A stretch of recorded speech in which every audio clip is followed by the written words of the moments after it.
လူရဒီမှာငွေလဲအများကြီးလဲမသုံးချင်ဘူးအမရေလှလှလေးရလဲဝစ်သွားချင်သေးတယ်သူများတွေကြားထဲမှာလဲထင်းကနေလင်းကနေဖြစ်ချင်သေးတယ်ဆိုတဲ့မမတွေညီမလေးတွေအတွက်အခုလိုမျိုးဘုံ90လို့ပြောရမလားဘလို့ပြောရမလဲကွယ်အစ်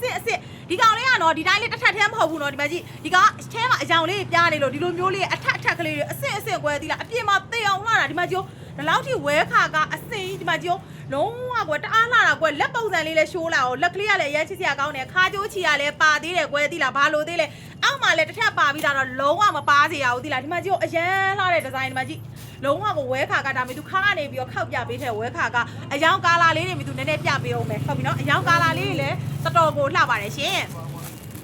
မကြောက်အယောင်ကာလာလေးလည်းတစ်မျိုးပြီးတစ်မျိုးကွယ်ဟဲ့ဒီကောင်လေးဆိုလို့ရှိရင်လည်းနုဥနေရပဲမြသူကြက်ဥအယောင်ကြက်ဥရဲ့အနှစ်ရောင်လို့ပြောရမလားဘာရောင်လို့ပြောရမလဲဒါမသိတော့ဘူးကွယ်ဒီလားအဲ့အယောင်လေးပေါ့နော်ဒါပေမဲ့မျက်နှာလေးတော့လင်းသွားတယ်ဒီလားပြုံးကျုံလုံးဝကိုချစ်စရာကောင်းတယ်လေတကယ်ဖြူဘက်ကိုသွားတဲ့ပုံစံမျိုးလေးဟာအထက်လေးကွယ်ဒီလားအရန်လာတာပဲဒီလိုမျိုးခေါင်းဝင်ကြီးကတော့တစ်ထည်လောက်ကတော့ဒီနွေးရဒီမှာပြေးလိုက်ဟုတ်ပြီနော်ပြေးလိုက်တော့တစ်တော်တွေရိုက်လိုက်တော့တစ်တော်တွေဆော့လိုက်တော့ဒါမျိုးခေါင်းဝင်ထဲမှာမဆော့ရင်ဘယ်ခေါင်းဝင်ထဲဆော့မလဲစဉ်းစားကြည့်ကွာဒီလားတော်တော်လေးလာတယ်နော်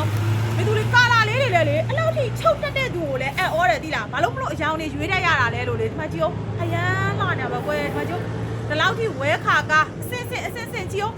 ဒါမျိုးခေါင်းဝင်တွေကတော့မေသူချိုက်ထဲဆိုင်မှာပဲရှိရနော်ကျိုင်းတုံတစ်မျိုးလုံးမှာပတ်ရှာမေသူလောက်ဒီဇိုင်းစုံတယ်ဆိုလို့ရှိရင်လာပြောအလကားယူသွားဟုတ်ပြီနော်မေသူဆိုင်မှာလေတော်တော်လေးကိုစုံပြီးတော့တအားလာတာပဲဒီမှာကြည့်ခရဲရောင်လေး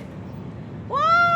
ခရဲရောင်လေးဆိုကြည့်ခရဲရောင်ကလေအသားဖြူတဲ့သူတွေပို့လိုက်မယ်ထင်တယ်နော်မေသူကအသားညိုတော့လေခရဲကိုမိုးရဲဦးတော့ဒါမဲ့လေဒီကောင်ကလေအသားဖြူတဲ့သူဆိုတော်တော်လေးလှမယ်လို့မေသူခံစားနေရတယ်ဒီမှာကြည့်အရန်လှတယ်ပဲကွယ်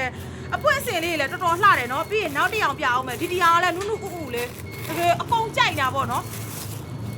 မေသူလေးရောင်းရတာအရန်အောင်အားရတယ်ဒီလားဘာလို့လဲဆိုလှလုံးလို့ကိုယ့်ရဲ့ပစ္စည်းလှလို့မို့လို့မေသူကကောင်းကောင်းကြော်ညာရဲတာပေါ့နော်ကြော်ညာနိုင်တာပေါ့နော်ကိုယ့်ပစ္စည်းမကောင်းမှုဆိုလို့ရှိရင်ယုံကြည်ချက်မရှိဘူးတကယ်ယုံကြည်ချက်ရှိရဆိုတာကိုယ့်ပစ္စည်းကောင်းပြီးလှလုံးလို့ယုံကြည်ချက်ရှိတာကဲလှတာလေးလာပြီးတော့လှစေခြင်းနဲ့ဝှကြည့်ကြပါဦးရှင်ကျေးဇူးတင်ပါတယ်ရှင်